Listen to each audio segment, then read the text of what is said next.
লৌহ পুরুষায় সৈনাস্করায় নমঃ। সেই দিন ছিল শনিবার আর আমি সকাল সকাল স্নান করে রেডি হয়ে গেছি বড় বাবার পুজো দিতে যাব বলে। স্নান করে চলে এসেছি, নতুন জামা কাপড় পরে একটু রেডি হয়ে জাস্ট লিপস্টিক আর একটা টিপ পরে বেরিয়ে গেছি পুজো দেওয়ার জন্য। আর দেখো, বেরিয়েই শুরু হয়ে গেছে ঝমঝমিয়ে বৃষ্টি। এই ওয়েদারটা না খুবই বিচ্ছিরি, একটু পরপরই বৃষ্টি নেমে যায়। তো চলো, আমি ছাতা নিয়ে দাঁড়িয়ে রয়েছি, মন খারাপ করে আর লাভ নেই, যাওয়া যাক মন্দিরের দিকে। ঠাকুরের জন্য ধূপকাঠি মোমবাতি কিনে প্রসাদ নিয়ে চলে এসেছি ঠাকুরের মন্দিরে। তারপর পাটা ধুয়ে হাতটা ধুয়ে যাব ঠাকুরের দর্শন নিতে। এই যে আমাদের গুরুরাজের মন্দির, চলো অঞ্জলিটা দিয়ে নেওয়া যাক। সকাল সকাল পুজো দিলে মনটা বেশ একটা ভালোই লাগে, কেমন জানি একটা স্থির আর শান্ত হয়ে যায়।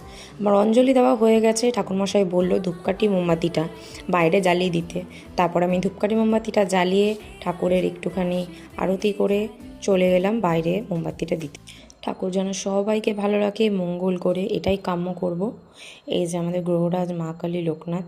মোমবাতি ধূপকাঠিটা বাইরে রেখে দিয়ে বাড়ি যাওয়ার পথে আখের রস খেয়ে নিয়েছি, এত ডিহাইড্রেশন লাগছিল, খুবই গরম ওয়েদার।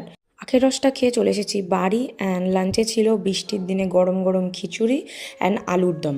এটা আবার আমার বাড়িতে নয়, এটা ছিল একজনের বাড়ির ভোগ, পুজোর প্রসাদটা আমার বাড়িতে দিয়ে গেছে। আমি জানি ঠাকুরের ভোগ দেখলে দুর্ভোগ কাটে, তো তোমরাও দেখতে থাকো, লাইক করো, সাবস্ক্রাইব করো, সাথে থেকো, টাটা।